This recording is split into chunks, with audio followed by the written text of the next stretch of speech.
Atochin kora chitab kolenjin eng ketesiet neichome nebo KASS TV ko yekamwaun tai komiten en nguni ak tondet noton nekakiken kong'eten kangetou tetutiet inendet ko PS nebo State Department for ICT and Blue Economy. Katotieme ng'alen en kutit chemuch kekuren PS noton nebo musoknotet nebo kasari nebo kora bandab tai noton nebo emet mongen Blue Economy nemuch kekuren en kolenjin Engineer John Tanui. Inendet ko maton en studio, maton en ketesietab KASS TV ak nebo KASS FM amun atkan kora kemi tolong'eten kingetou kemite komosta nebo Konza City akoi en ngunitab raini ko PS inendet nebo State Department nebo ICT and Blue Economy. Karibu sana bwana PS, ako kongoi amun kenyoru boroindo emetab raini inyon KASS TV.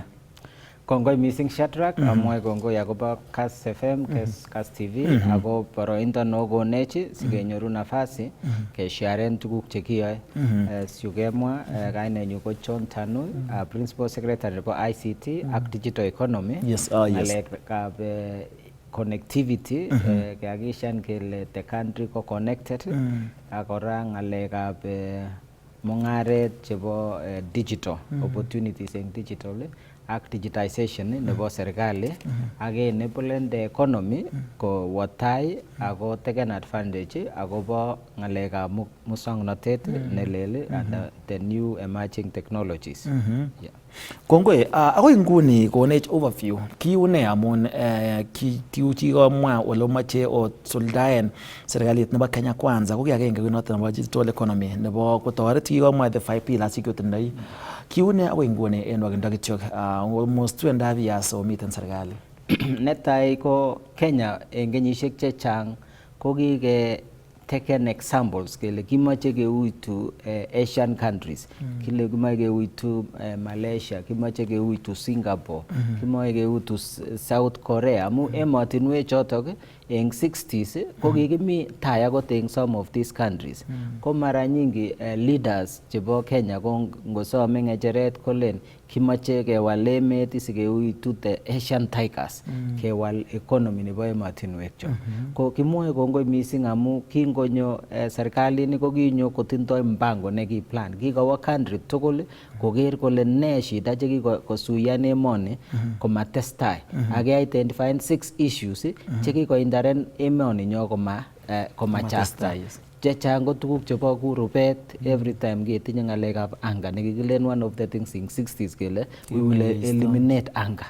Ko kikotep those things we have not eliminated for many years. Komi ng'alek alak kora kele exports, tuguk cheki-exporten che-importeni ko the gap is so huge. We were using a lot of our resources ke-importeni tuguk chebo sang ako little production and manufacturing kotesetai en emoni.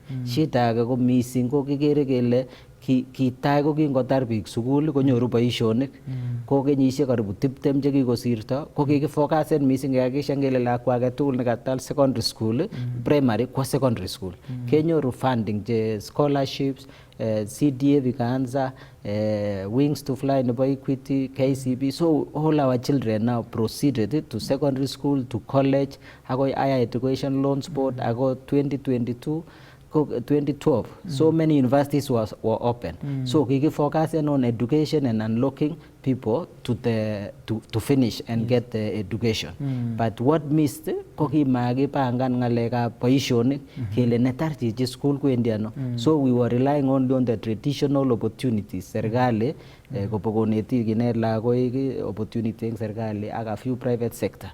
But now the number of graduates who are coming out were finding kole mamite job opportunities. So that's one of the problems nekiketebi kele we didn't have job programs. Ki nekiyoe serikali kele sikenyoru boisionik chebo biik chok. Kit age nekimite ko challenge kele development ko kora ko concentrated kityo en few places, cities neu Nairobi, Mombasa, Kisumu. Ko ngiwe rural areas the development and was a challenge. Ngiwe your village and ako your ward kele if you are a graduate ako maiwe out of your village, you actually have no job unless you reap imbarang which will earn you very little and very little linkage ak tuk chekesomanji. So those were the things and we were put in a document again the plan which is the blueprint document nebo bottom up transformation agenda. Ngisoman that document is a great transformational document. Amu kikapcharen shida chebo Kenya chekikotep keny amakisolven. Out of that identifying 6 problems chekikotep keny komakisolven, ke provide 5 focus areas. If we address the 5 pillars, we will be able to address most of our problems as a country. If we focus on agriculture, we focus on housing, affordable housing, we ensure that we have universal health care, we also focus on the digital superhighway, MSME. So those are the 5 pillars set and focus on these things. So those were the things. So now 2.5 years later, making progress as a country. And when transformation is happening, sometimes you might not see, sometimes you need to step aside, and then you look inside, what is actually happening. So what we've been talking as transformation about Singapore, transformation about South Korea, is exactly what is happening in our country. The leadership did great things against all odds. That's what we are seeing. In our President William Ruto, he has taken the greatest effort to do things, even if it's difficult, so that a transformation and a turning point for Kenya can happen. And is it happening? This turning point for Kenya, it is true. In agriculture today, all of us know that in Kenya, to raise money to buy food for some regions. This one is almost disappearing. We've never had even such issues. And we thank God for this years also we've got very good rains. Yes. But we've had very good planning. Mainly accidental, we had good planning. Sitting and finding what kind of inputs fertilizer ina gani, what quantities, how to make logistics quite kwa mkulima at the right time. Can I get of seeds and motivation to farmers, and that has changed everything in like our staple food maize. Right, we produce maize beyond almost double what we used to produce in 2022. That's a miracle in our making. Karibu geisto ila ibu ya chakula. Other products like now sugarcane, we are already starting to think of exports. Yes. You talk about coffee. Farmers are talking about interesting prices they are getting now. Tea. So you can see there is a transformation happening in that sector. So we are making solid progress. So imagine if we consistently continue in that sector. So leave that, you come to housing. I am privileged, I chair the sector committee in about PSS, so-called involved in development, infrastructure sector. And when we were sitting at the beginning of the financial year last year, budgeting for the year that just ended, so we were looking at what had we done. The previous 3 years, we had done only about 1,000 units of housing. Jogiba Police, Angnetas from 2021 towards the beginning of 2023. But now we are doing almost 300,000 houses under construction.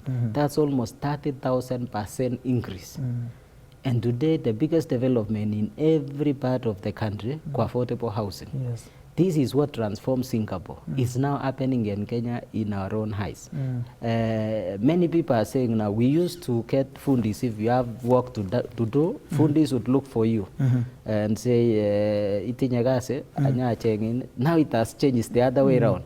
You look for the fundi, is the one giving you the timelines. Yes. I'm only available on this day to this day. Because the work is increasing. And this is opportunities that is affecting professional people and quantity surveyors, architects, the builders.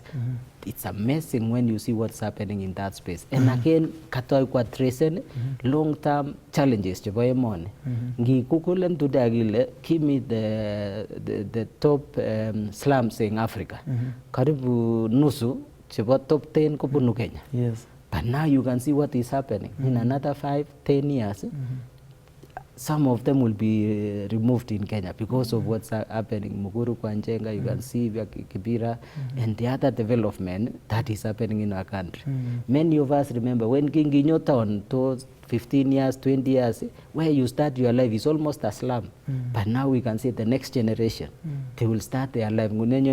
City, they will live close to town, but in a good house, which is a quality thing, and you can feel you are in Kenya. So these are some of the transformation happening in that sector.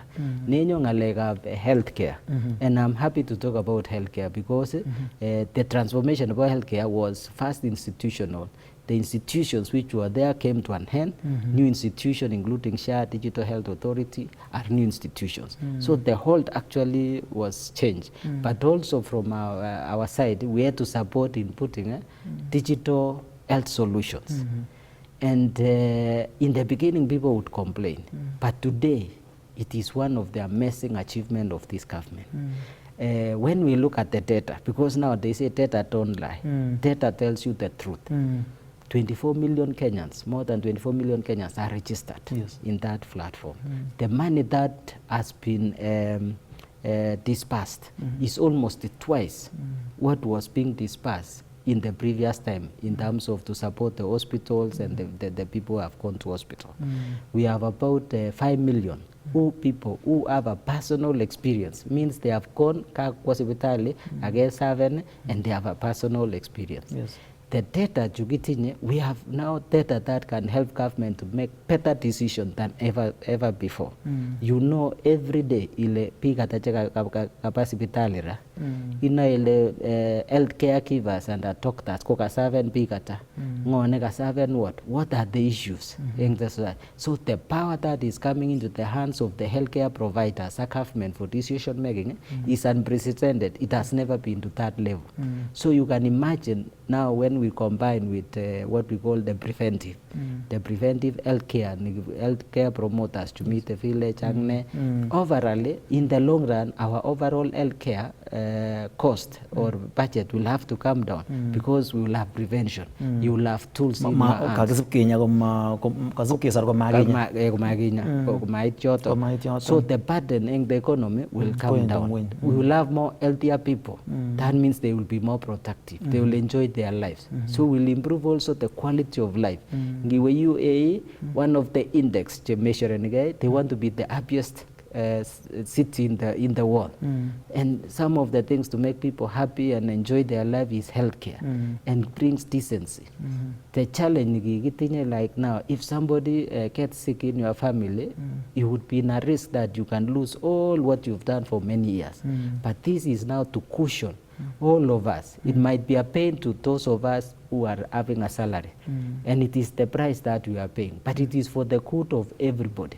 Because if you are to sum up how much you are called for fundraising here and there, it's starting to go down, issues of fundraising, because you are finding now it is covered as long as someone is registered and you find they get this service. So these are the changes that are happening in our lifetime. These are wonderful things. When you come now the area that I am, what you has on the digital economy, it's also another miracle happening in our time. When we came to office with the guidance of our president, the president mamaje mwananchi to serve. He wants the citizens. You got China Ming when you exactly. Yes. So how can government serve its citizen first? I want services to be digitized. Cooking to only 350 services. Chemuchi your phone, agimuchi you and you do sender sige chabun. But the rest of the services, you had to visit an office, you had to go and meet somebody, you had to wait 8 a.m. to 5 p.m. to be able to do that. But now, we digitize now over 20,000 services. Were digitized. That means a citizen doesn't need to travel. A citizen doesn't need to meet a person. A citizen can do all those transactions at the comfort of his home. You don't need to travel, so you remove the travel cost. You don't need to work 8 to 5. You can even now, it's around 8 p.m. or even 9 p.m. You can still go to your phone and transact. So you don't work within 8 to 5 to get government services. You've stretched the time that you can get government services. You remove corruption. The chief conduct chekicham ko receiveni biik sikonde save and kolyain and kosir kartasi, now it is digitally transmitted. Kakilebet betetab chepkondok yo mami contact chito ak rabinik. Yo motuyo ak rabinik ko uso kobetyo. So ngobu simoit kole komuch kotoret. Amgakiro matatagene yakenam ngele matilipanen M-Pesa. Kumae ketyem keisto matkobit contact age tugul between chi neibe rabinik ak nelipani. Yes. And for us to progress as a country, we must continue. It should not be only government, as you are saying, on matter to private sector. We must go to that level so that we transact on the digital platform. So digitization is one of the biggest things we've done. For services, healthcare, we have digitized, we support it so that we have a digital platform. You to any hospital and you'll find your data. You don't need to travel with your file. You don't need to call the other doctor. Your file will be there. Yes. And we are going on with this digitization in government. The other thing we are doing is to enhance connectivity in the country so that every part of the country is connected. And this one is progressing. Now we are working with Kenya Power. We are looking forward to achieve the commitment Megan President of 100,000 kilometers. Nigiya private sector at government side. And this one is making good progress. We believe we will be able to make a very good achievement. Digital hubs, one in every ward. So we started with the ones in the TVET institution, our community centers. We have done those ones over 316 of them.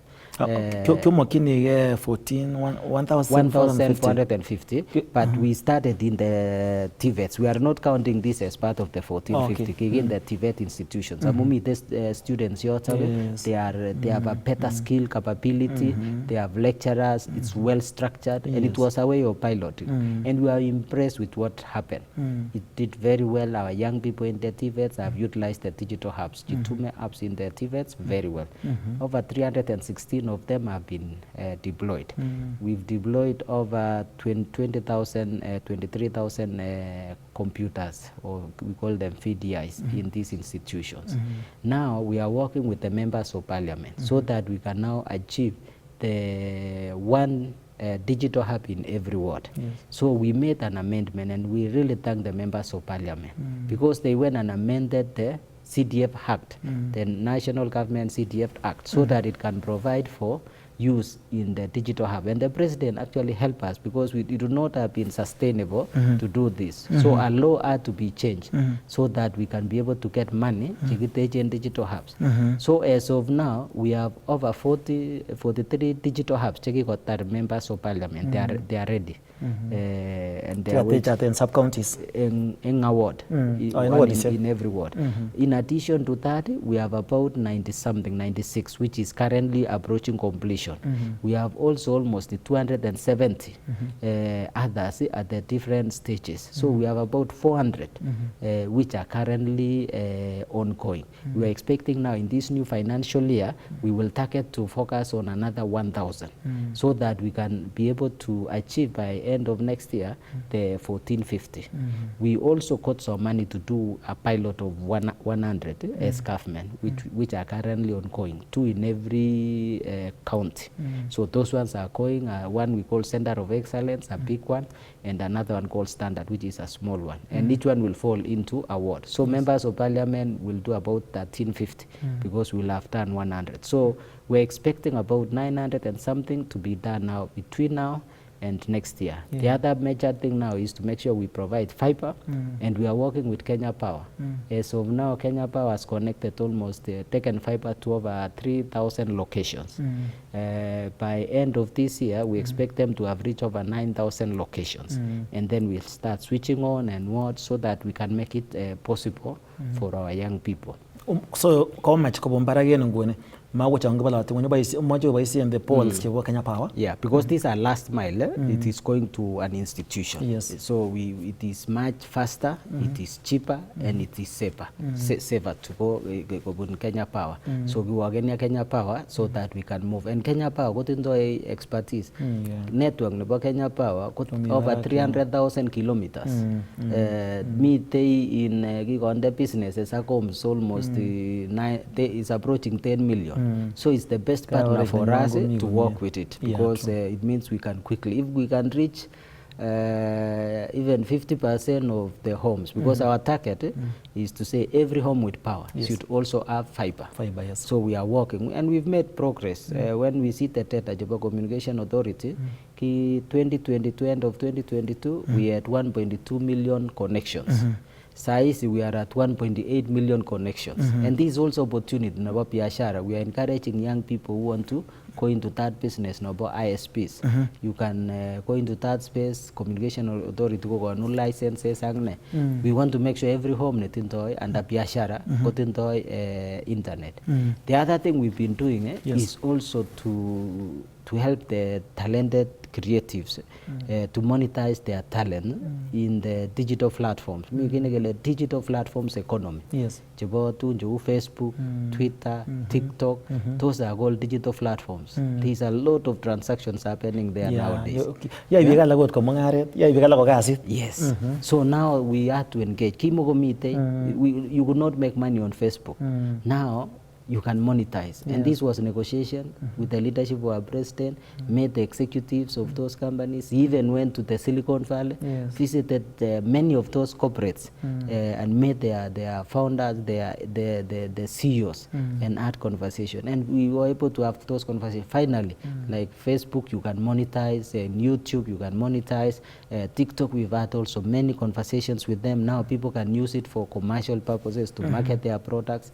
And we want to grow those digital platforms to be more. So we are happy that we were able to negotiate and monetization happen. And I'm very happy where I meet many young people. Some come to my office. Sometimes they have not earned. 3 months they come and show me what they have earned in the first month. And it is unbelievable the amount of money they can earn there. So we want to grow that sector also, that people can make money in the digital space. And we want to enhance the training for our young people to know that opportunity to be in a digital space is premium. It's not for abusing people. It's not for doing nonsense. It is for making money or educating yourself or connecting with others. You know, now they it's so say valuable. Very valuable.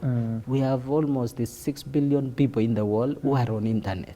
So when you have a chance to go there, you are given a platform to connect to with reach the whole all the world. majority. So it depends on what you want to do. If you start abusing your neighbor across the other village, and the other one is using it to make money. To make money, or even discover what is happening in the other continent, and discover what is happening in the other, or attracting tourism to your village, to your community, or marketing something in your space, or learning. So it is something very special that we need to use it very positively. And Kenya has made it so open. We've been so open and made these platforms free, even when it is really people are almost crossing the lines. So we want our young people to utilize this digital platform very well. The challenge we still have, and we are talking to especially our software engineers, the others, to learn from like China and South Korea and many other countries. They have started building their own digital platforms so that the money is retained in the country. We would wish to see Jomo Kenyatta University, More University, you should find a software which is only even used in that campus, locally made by a young person there. And maybe it has even if it has 1,000 or 2,000 people using. That's the chance we want to see now. That we, beside Facebook, Twitter, the others, we start seeing a Kenyan digital platform ne Asian Kenyans. That is an area we have a lot of opportunity to grow. And the opportunities are there. We have attracted many software development companies. And this is another area now that the software engineers in Kenya can have a place to go. You know, top software development companies like Microsoft establish what we call African Development Center in Kenya. And there were times even there were challenges, they closed some offices in other countries, and the one in Kenya continues to grow. It's a significant achievement to show that Kenya is attractive for investment. Secondly, the talent in Kenya is very good, and is very good for our people. I got big talk about they are very, our people are good in sciences, our people are good in mathematics, our people are good in software development. I'm very happy in our visit those facilities are very big church about many young Kenyans. It is very good. So we think software development center over Microsoft. The president launched one about Amazon Web Services. We've seen also recently Apple Hapo came and set up in Strathmore. Yes. Hapo authorized training center. See, these are premium jobs which are happening in the digital space. And we want to encourage our young people to also explore those opportunities. We are looking also at attracting global jobs. Our president has talked about many jobs that are available in fact, online. kewalu ina gid nagate bi ke change sebechen kastivia kasafem aya machawra bwa togale kimi beta braine engineer John Tano hinera ko PS not and State Department for ICT Digital Economy and Blue Economy ago so mo echa banda ta te buchara mo chote bagal chita. How is the digital economy creating new opportunities for Kenyans diaspora to invest, work remotely or contribute to local innovation? So, digital economy is an emerging space. They are saying it's been growing 2.5 times faster than the physical economy. That means as a GDP of the country grows, if you want to grow fast, focus on digital economy. So if you can focus on digital economy, then your overall economy will grow. It's also many countries are setting targets out of the GDP for your country. What percentage is your digital economy? Many global average now is around 15%. 15% of the global economy called digital economy. Kenya got to give me around 10%, and but many countries are setting targets of 30%, which even as Kenya we want to really cross beyond the average of the world 15 to reach 30 in the near future. But some countries are already over 40, others are approaching 50% of their GDP for digital economy. So opportunities are huge. And you were asking about diaspora. You see the digital hubs that we have.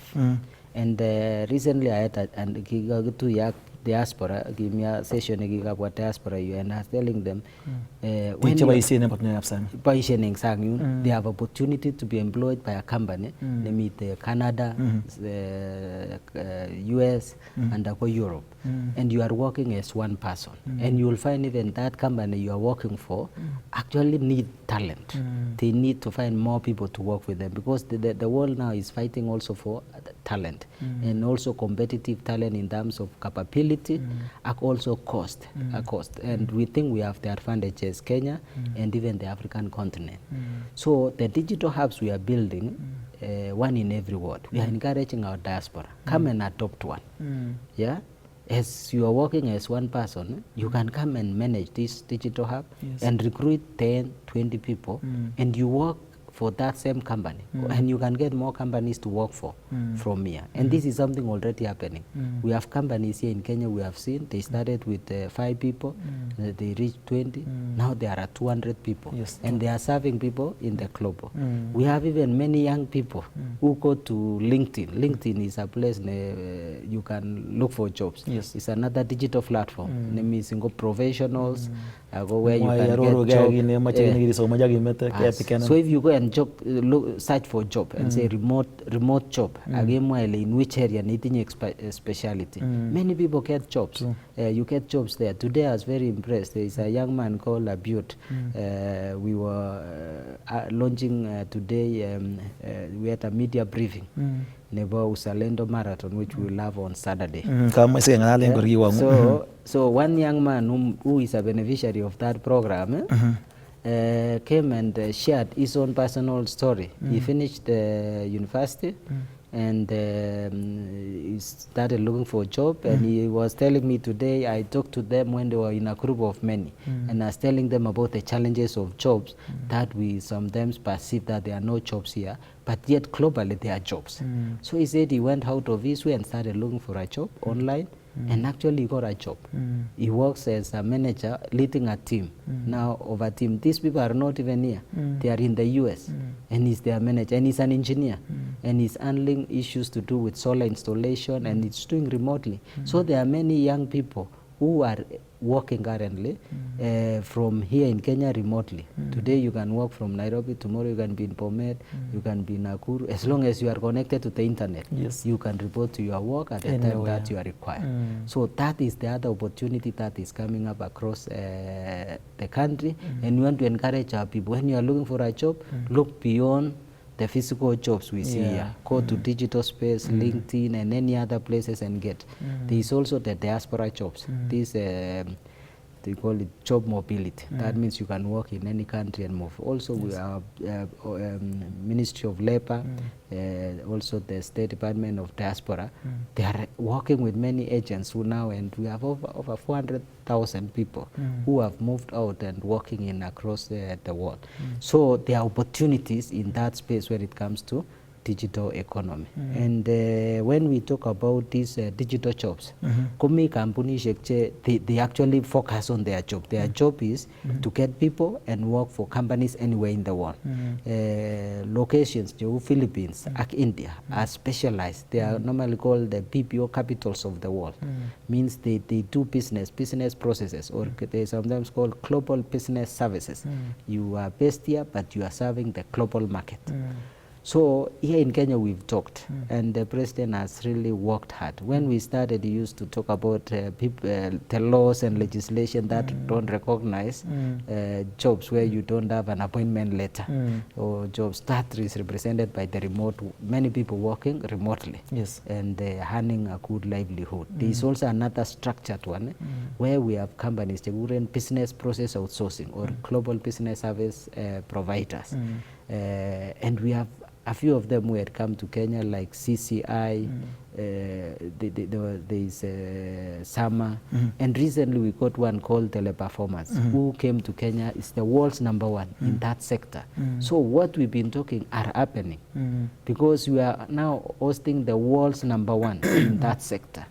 You can consider that as an achievement. So those are the various opportunities in that space. Kongot mising.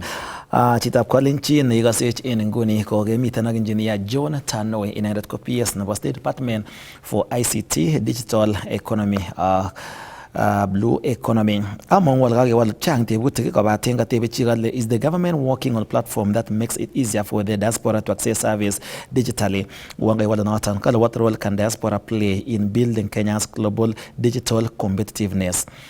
Kobaten kora kinu kamach siatebenen wanga missing amun kamach agere biik amach koib discussion ko biikab sang ko ngalekab free public wifi in markets anan ndonyo iseni magele imuch ot kokonin boroindo nebo ibir simoit puch mami time ko magele imuch iboisien internet en kasaratan oune en nguni en kokoitoet noton nebo wifi koityi sirosiek anan markets. Kateb chigen kora kale mwambie PS atumie kikales kekas komien oliepka. Is a bit technical ngalekab ICT, lakini sikingol ine kono na kebendi unan pole pole. Ngemwa ngalekab public wifi en market ak noton nebo competitiveness en biik chebo sang en ngalekab digital nebo digital economy. Ngataune nebo competitiveness, ngele competitiveness of a nation ko many things. Muchi kele one, itinye investors chechenge ole mache koba. Maybe an investor nemite Norway ako mache kocheng ole kawa South America and our Asia, India and Africa. So how competitive is Kenya? Why would they choose Kenya? Amune so kole atilla wa Kenya aina mawendi chuno. So kilioin sikabwa Kenya mabwa yun. So one of the things these investors missing go chenge kole, where do I get my returns? So kogere kole meet the market, how is the cost? How is the talent? Which is in our control ko talent, and that is our competitive advantage. Kele kitinye very good talent in Kenya. Kitinye biik che ngomen, kitinye biik che tinye good working attitude. Akot en Africa ke respectenech kabisa en Kenya. Kele nginikochi chitab Kenya koyai kasit koyoe.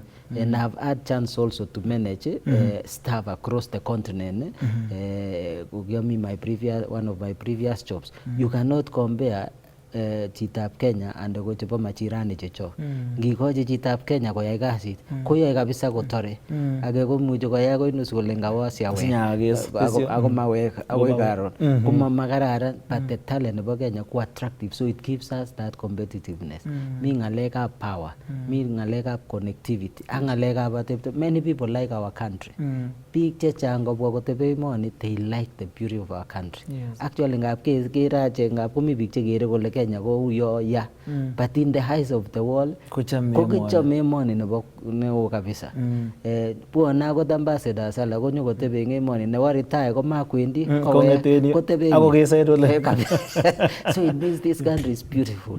Akot biik kitinye UN agencies chemito Kenya, headquarters nebo UN in Kenya, many of them kochome emoni. They have many of them kama kone retire alak kobwone. The number of tourists chebwone kora they enjoy and they decide. So we have so much inherent competitiveness. Things kemoche improve and we need to continue to improve quality nebo our work. Compare in Kenya ak India in technical areas, kele India technical ko higher.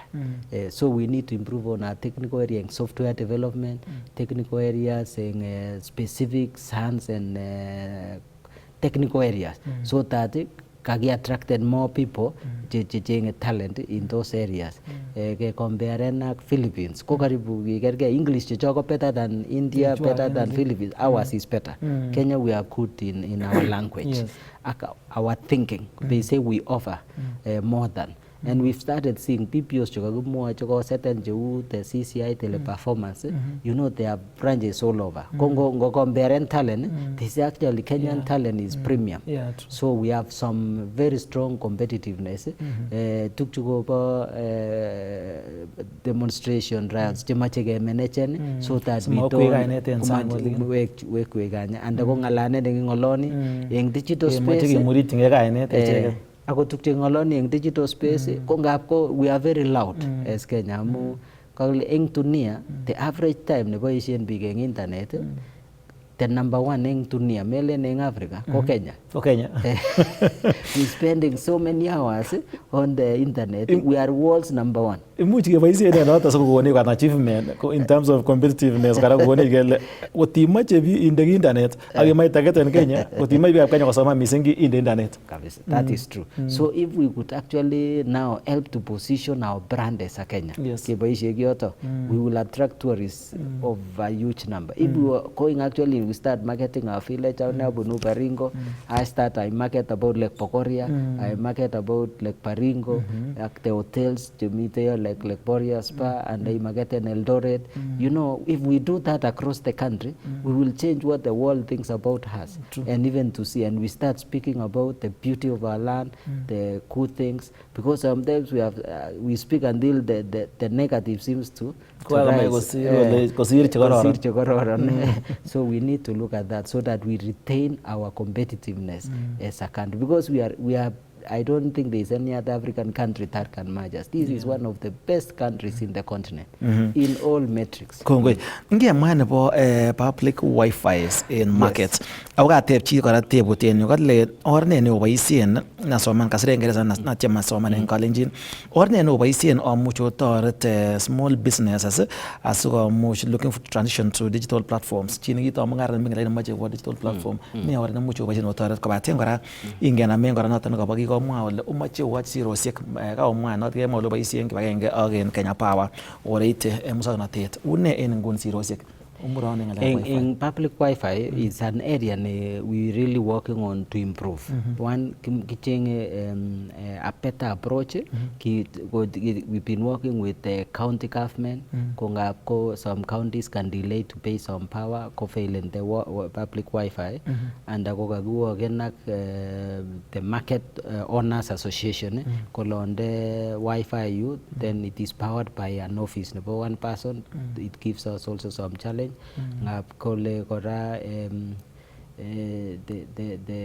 The public office maybe some challenge. So we are working to address some of those issues. But as of now, we have over 400,000 people every day in the public Wi-Fi, which is about over 1,500 public Wi-Fi installed across the country. In a month, we have over 2 million people who actually utilize our public Wi-Fi.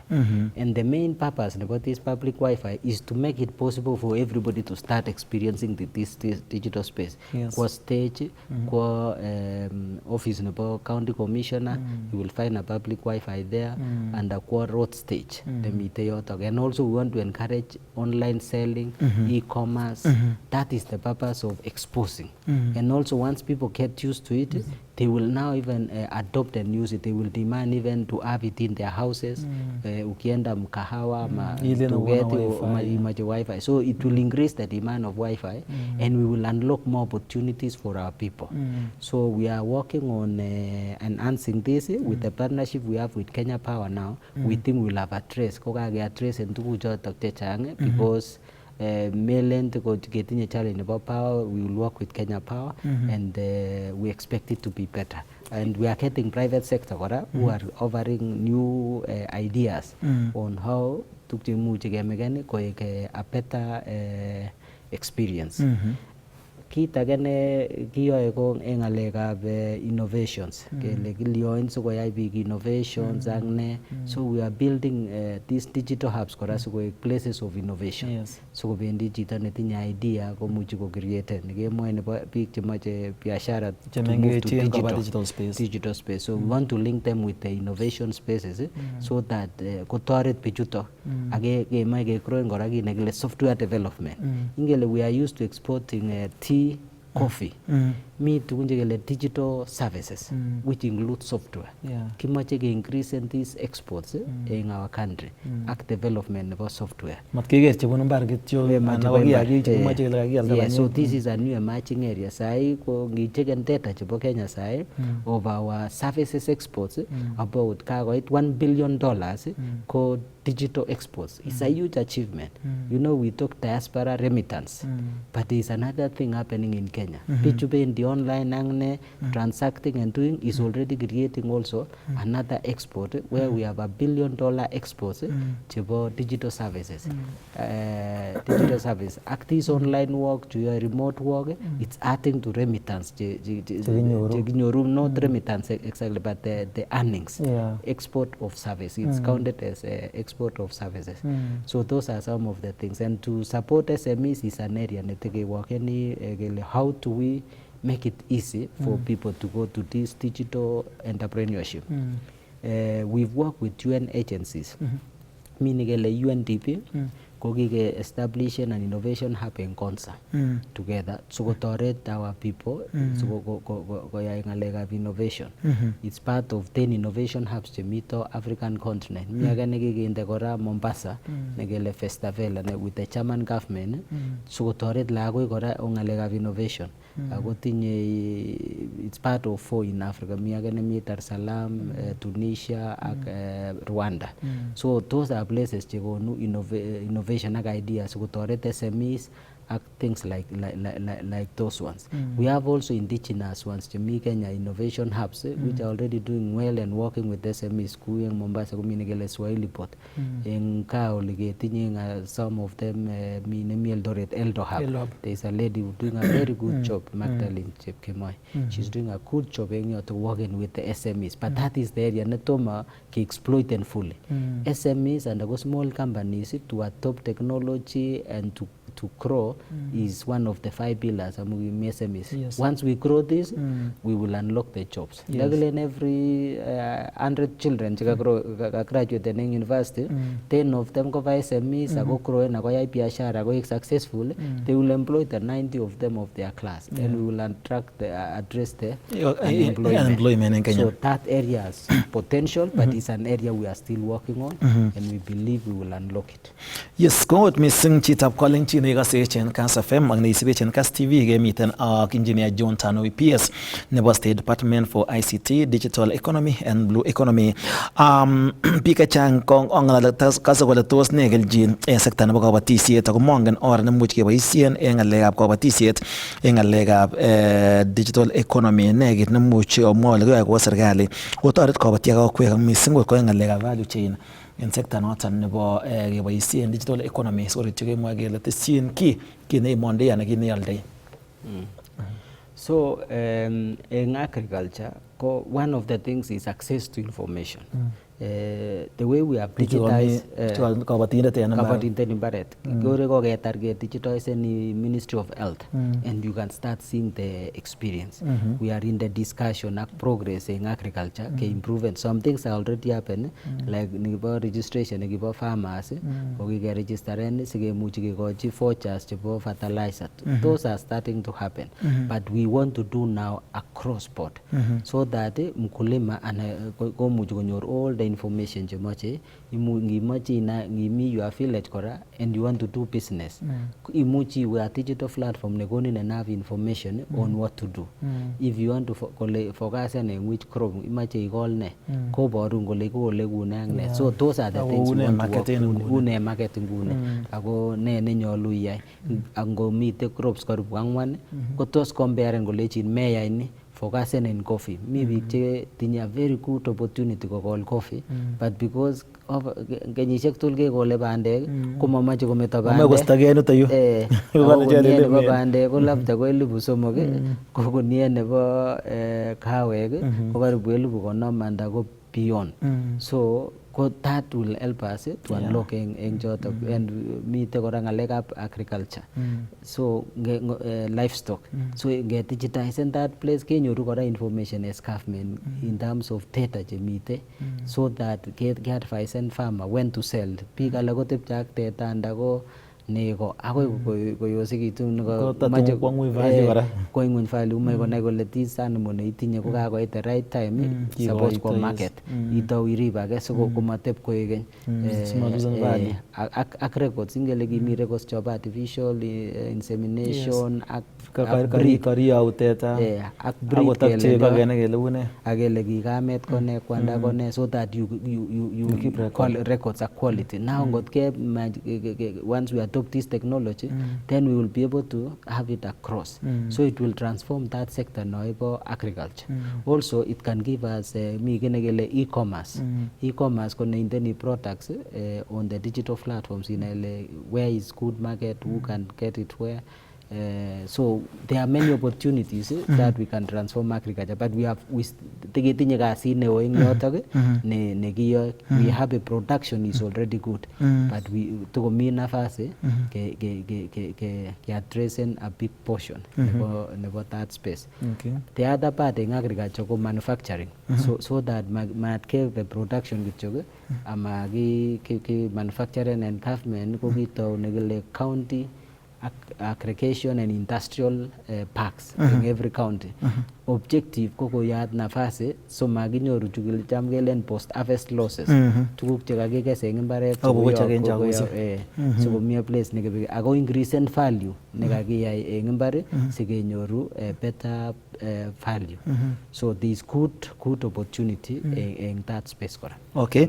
Nge kusingong ngalekab data protection. Mi koimutiet mising eng kwentab neran chemwoe kole lowon kikoito loyab komonut angnal miten kora in under your ministry kerib loyab komonut mising komat komanda mongen kit noe so kole mamun kokemwa kele kitindo rough time like for instance Safaricom komwa kole makikoito information chebo chito ketem kele lene CAK lene ngo ne boisiet noe orib logoiwek chebo komonut simat keboisien en oret nemanyolunot mis kama sina ngobirun chito simoit ako ngen all your particulars mwaun kabisa kolenjin inye boisien kotep kole ID ngunget konone nambaitab simoit konone bank nengung konone ketebi kele naitono mwangen boisiet noe oker kole makibet logoiwek chebo komonut chemuch keboisien en oret nemuch kora kokon asenet.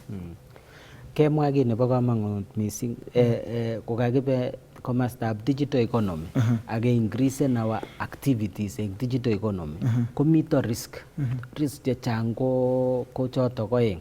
Netai ko nebo data protection ak privacy ako mite age nekele cyber security. Yes. So these two things ko the biggest risk nekiba digital space ko lazima keribkei ak kesecurenkei in that space. Responsibility nebo serikali kuhakikisha kole mite policies ak regulations ak institutions and cheribe kiyoto ko kikeyai notok serikali. Kitinye policies, kitinye regulation, kitinye sheria, kitinye institution. Office of the Data Protection Commissioner is one of them. kitinye sheria chebo computer misuse, kitinye, we are looking also how to grow in cyber security. So kikeyai the basic as a government kekakishan kele kakinde structures chetoreti biik. Nebo data protection laws kokochin chi tugul responsibility. Ndai yonde kilen data handler, you either generating, you are processing, or any role netinye, itinye obligation ako guidelines kele this is the how you handle. So mapat this data into the wrong hands. But kitinye challenge kora eng individuals. Kikere biik che posteni personal data in the public domain. It is actually very wrong. It might look fun posting nebo chito age. Next time if you ask a posting, it's actually a very serious crime. One should not do such activities. So we are also looking at now gele data chebo serikali and ole kakiyostene data akot private sector. Kayosten in a place ne currently in data protection and privacy, kayosten in a place ne secure in cyber security, among alak potesani data. You know, data now is a new wealth. Data is the new oil. Data is the truth. It's the most precious thing now. Melente ki metoigu noto lazima ke safeguard. Not even the personal jogilen utachiri sasa. So magimeto ke store neng simet data chebo company and office, because also people make their data stored in a place near accessing everybody. Then later on we lose it and it affects that business. And akonyor chi nekamokora yan eng digital space kologen akolechin kono chepkondo chu sioyotun. So we need to make sure also we take responsibility as individuals, responsibility kama biashara, hama serikali and office no imite. Imegen sure like comply ang ngalekab data protection. Kaisub tuk chekiriptoi data chebo biik. Nebo aeng ole kaikonore data chebo emet, data chebo office, data chebo biashara nengu. Kokendan ngo nekemetochi korib ka comply ak cyber security requirement and karon koimuchi potesan data chekuk tugul. So those are the challenges, but we are working. Lakini kele there is a intentional release of data ko mamite notok, because mite sheria today. If ngot ke proven kele kaya chichi ko mi penalties chechang. The law is there ko kole kiliyochin chito ne ka releasen data cheu chotok. Ako ngomi data chemache keboishe komakicheru komatindoi legal rights. Ako ile after iwe kotini inyoru consent access in certain data. Ko kike structuren aketinye the technical human resource professionals che responsible. Ko these professionals ko members of professional bodies and associations, and they must comply with ethics. So ma release data chebo biik in an improper way. But me this it's just like money. You know, data is now like money.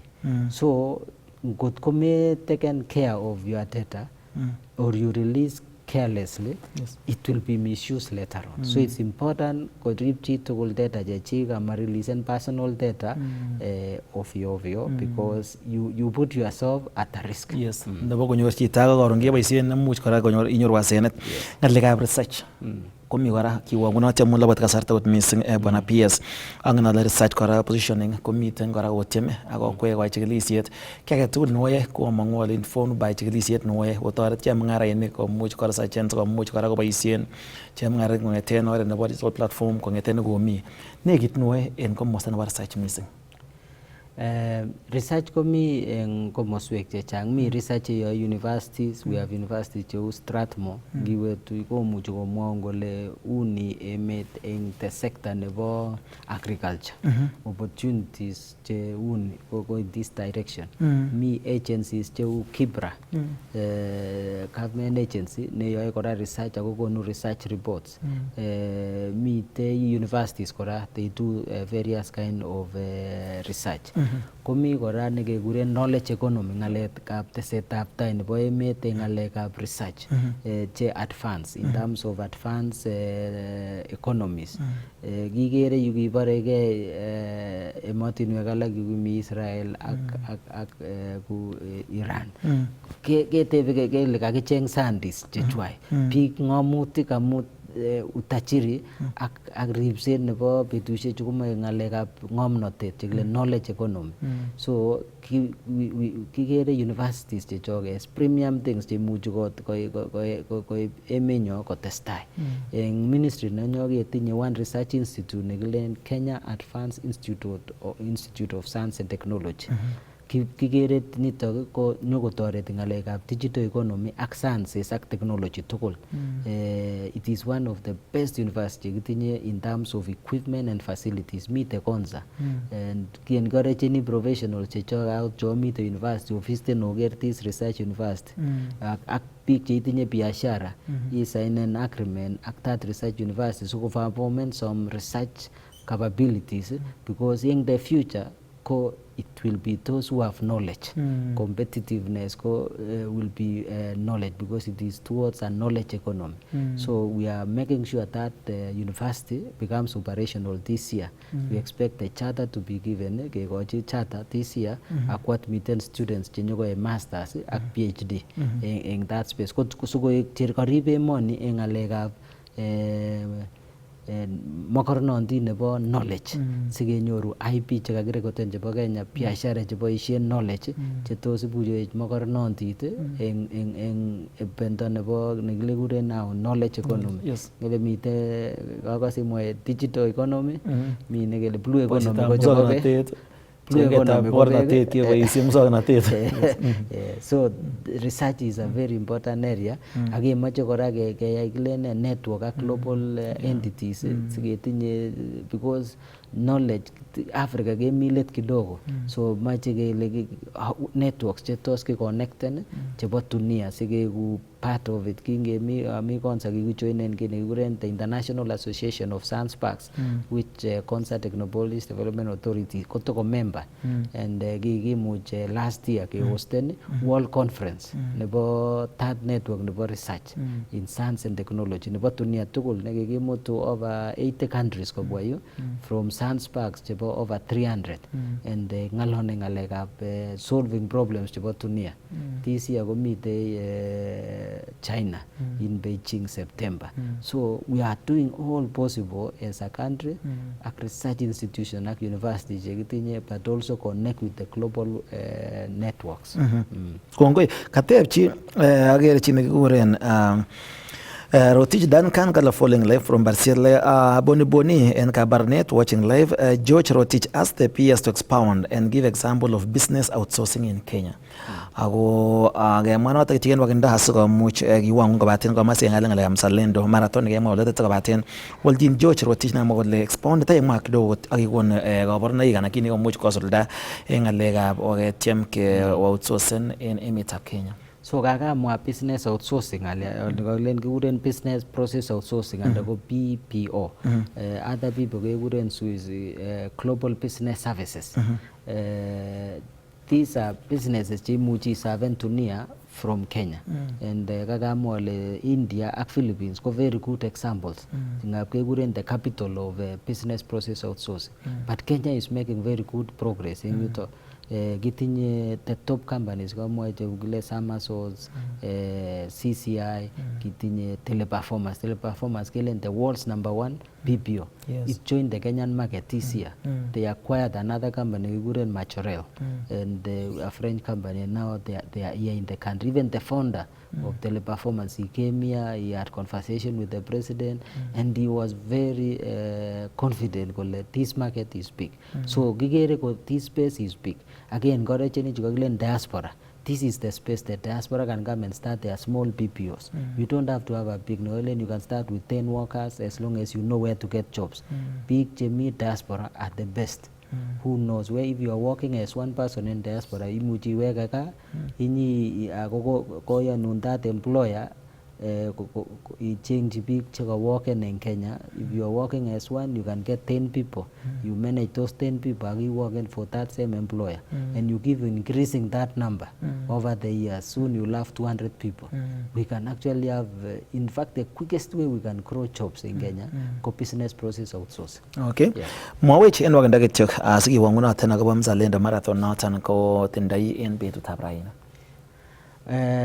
Uzalendo marathon is planned for Saturday 19th in Eldama Ravine.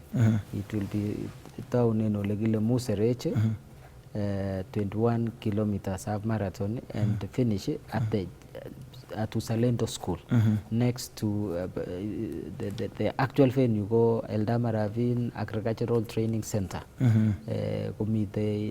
next to Usalendo School. But that project started around 2012, 2013.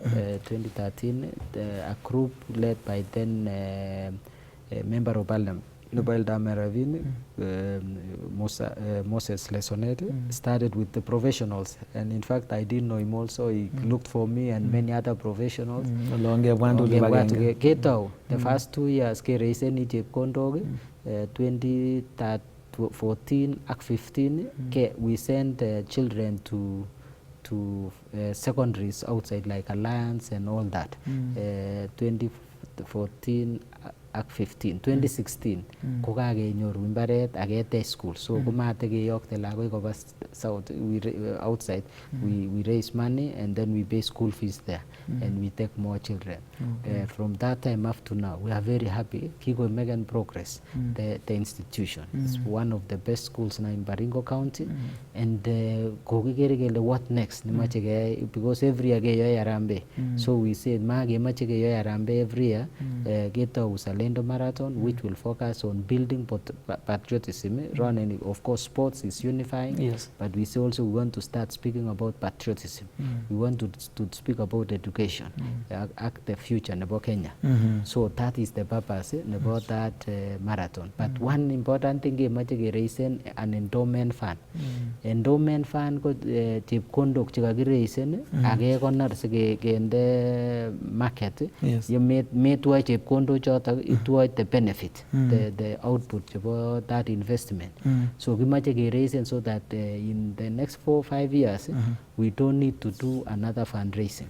The money cheka kamangune choto benefits cheka nyor interest and the earnings from bonds cheka kiale is what will be used to pay school fees. So we are very happy with the sponsors. We've got a very large number of sponsors who have come.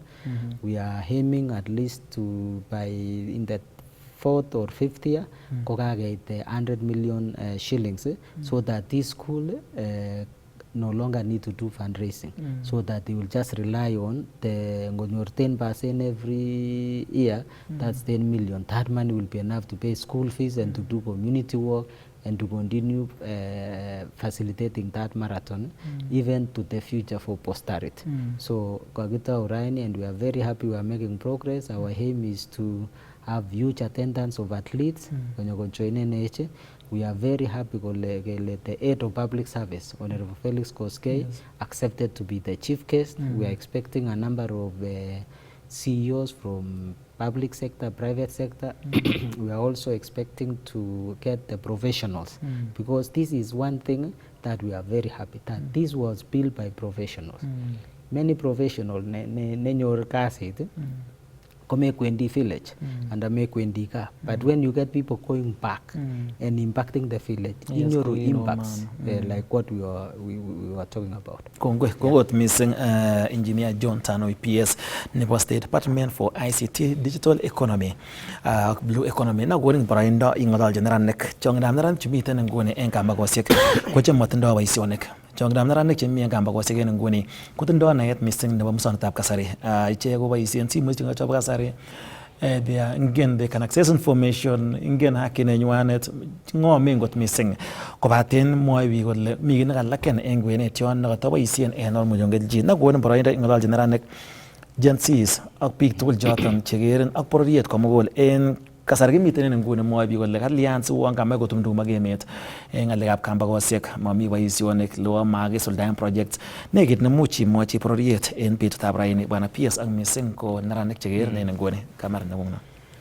Netayo macho Mochi Neranik Chocolechi omite engasarta ne kararan missing kosir nebo ebanwek tugul chekiko coexisten en dunia. You are living at the best time, and the one we are calling digital economy. So focusen ile how can you be impactful in your generation. You have your own unique challenges. Magerga ak chebo generations alak. So you need to find what you need to do to build yourself. We know there's change, especially in opportunities, but we believe every generation getting opportunities chechwai and have a chance to impact. Kigere youth chechang komache koek impactful, but sometimes they are in a time negitinye ki nekile fake news, misinformation, disinformation. Kochwe komekeni sometimes our youth to misunderstand. Even a great moment negitinye in Kenya neuni, we are having such a transformation in healthcare, in agriculture. We are having affordable houses. Netom genyoru a growth of that nature. Koimuchi kotwiken chito age akobor kuyo it's something negative. So we want our young people to find ways to separate fake news, disinformation, and misinformation, so that in making decisions cheguk. Among got key relying on these fake news, in another 5 years, 10 years, you'll face your own realities. So it's important to skill yourself, find a skill, go to a TVET institution, learn, go to a digital hub, find opportunities, use your energy. You are blessed, may be strong forever. You have the best energy, and the best mind. Use it to build yourself and to search opportunities. And follow the guidance. You go knock your seniors, the government, the projects, go to these affordable housing, go to digital hubs, think of new business you can start, engage government, let's be positive, let's love our country, let's attract tourism to our country, play something positive, find a great cause that you can run for and you can fight for, and your country will be even greater in the years to come. Kongoi. What missing inendet ko PS nebo Department for ICT, Digital Economy and Blue Economy. Mego got missing title na ngunget wana PS Engineer John Tanui. Kongo ya mungu ne borani betab raini angala bisi ya schedule watenge nyor kasarta inyon KASS FM ak noton kaginyoru kora tuge ngungen KASS FM ak KASS TV. Si mochi ngalji borari takoi betut age chitab kolenjin amache amagon ki age tugul nemetestai ager KASS TV amun kimnatet ne toy wikit nenyon kora kenyor tondet age studio. Kaine nyun ko Shadrack Mutai.